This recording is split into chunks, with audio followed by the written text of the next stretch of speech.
আজ তোমাদের সাথে শেয়ার করতে চলে এসেছি একটি স্বাস্থ্যকর টেস্টি লাড্ডু, যেটা সারাদিনে একটা খেলেই প্রচুর এনার্জি পাওয়া যায়।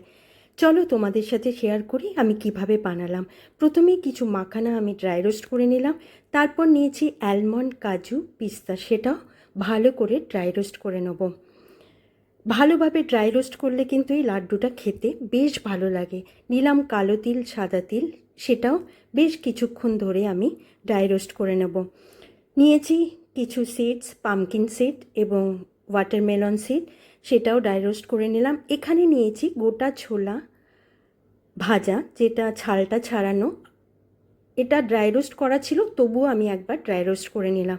প্রথমেই ছোলাটা আমি গুঁড়ো করে নেব, তারপর আমি কিছু পোস্ত ড্রাই রোস্ট করে রাখলাম। নিয়েছি খেজুর, কিশমিশ, এটা কিন্তু গ্রাইন্ড করে নেব ভালো করে। একটা ফ্রাইং প্যানে নিয়ে নিলাম 2 চামচ ঘি, বেশি নেবো না, মাত্র 2 চামচ ঘি নিয়েছি। তারপর যে সিডস এবং ড্রাই ফ্রুটসগুলো আমি গুঁড়ো করে রেখেছি সেগুলো একে একে দিয়ে বেশ ভালো করে ভেজে নিতে হবে। বেশ কিছুক্ষণ ধরে ভেজে নিলে কিন্তু খুবই ভালো হয় এবং লাড্ডুটারও বেশ টেস্ট আসে।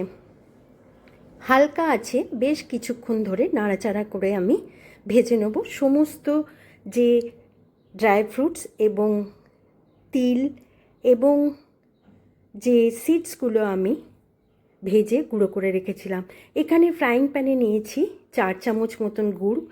গুড়টা একটু ফুটে এলেই অল্প জল দিয়ে আমি ফুটিয়ে নেব। ফুটে এলেই নাবিয়ে দেবো, যে গুঁড়োগুলো আমি করে রেখেছিলাম তার উপর ঢেলে দেবো। আর নিয়েছি এখানে খেজুর আর কিশমিশের পেস্টটা।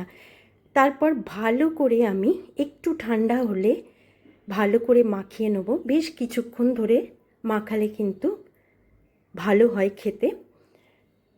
তারপর আমি এর ওপরে কিছু ড্রাই ফ্রুটসের কুচি করা দিয়ে দিলাম। এগুলো আমি ছোটো ছোটো করে কেটে রেখেছিলাম। এরপর আমি হাতে একটু ঘি নিয়ে লাড্ডুগুলো এইভাবে পাকিয়ে নেব। যে পোস্তটা আমি ভেজে রেখেছিলাম, কিছু লাড্ডু আমি পোস্তটার ওপরে দিয়ে দেখো বানিয়ে নিয়েছি। ওটাও কিন্তু খেতে দারুণ হয়।